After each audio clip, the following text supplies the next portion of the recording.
اعوذ باللہ من الشیطان الرجیم، بسم اللہ الرحمن الرحیم۔ نقتلو،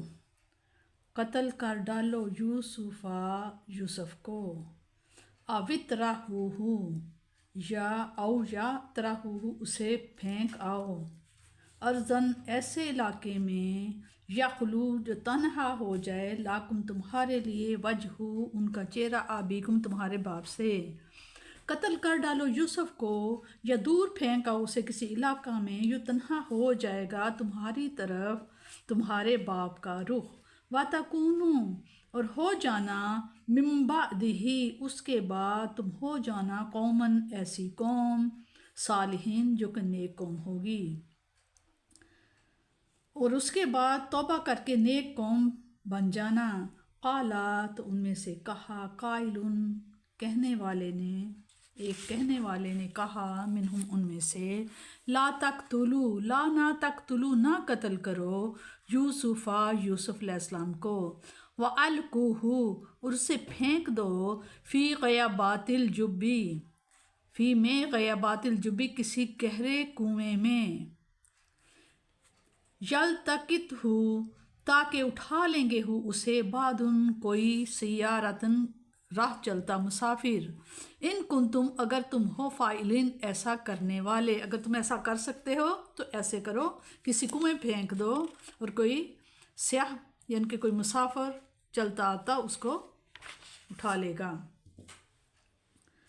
تجویز پیش ہوئی کہ یا تو یوسف کو قتل کر دیا جائے یا اسے کسی دور دراز علاقے میں پہنچا دیا جائے۔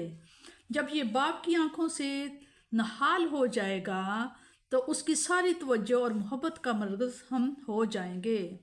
پیغمبر سادے تھے، بارہا یہ سنا تھا کہ کسی کو بلا وجہ قتل کرنا یا اسے اذیت پہنچانا جرم عظیم ہے اور اس پر اللہ تعالیٰ کی جانب سے سخت گرفت ہوتی ہے۔ اس لیے کچھ گھبراہٹ محسوس کی ہوگی، لیکن ان کے نفس حیلہ ساز نے انہیں سہارا دیا کہ گھبرانے کی کوئی بات نہیں، یوسف کو ٹھکانے لگانے کے بعد توبہ کر لیں گے اور نیک ہو جائیں گے، گناہ معاف ہو جائے گا اور عذاب سے چھٹکارا مل جائے گا۔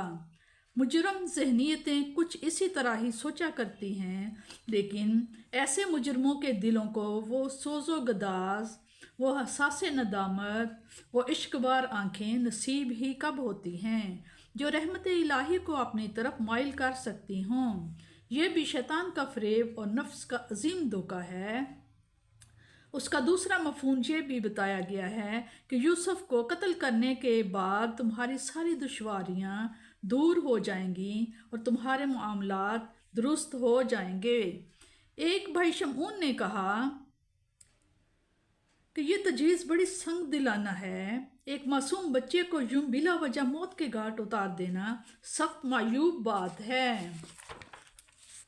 اگر تم یوسف کو سامنے سے ہٹانے کا فیصلہ کر ہی چکے ہو تو اسے کسی سنسان جنگل کے ویران اور تاریک کنویں میں پھینک دو، کوئی قافلہ گزرے گا تو اس کی آواز سن کر وہ اسے نکال لے گا اور اپنے ساتھ لے کر اپنے ملک میں چلا جائے گا، اس طرح ہمارا مقصد بھی پورا ہو جائے گا اور ایک بے گناہ کے خون نہ حق سے ہمارا دامن بھی آلودہ نہ ہوگا۔ چنانچہ یہ تجویز بالآخر منظور ہوئی۔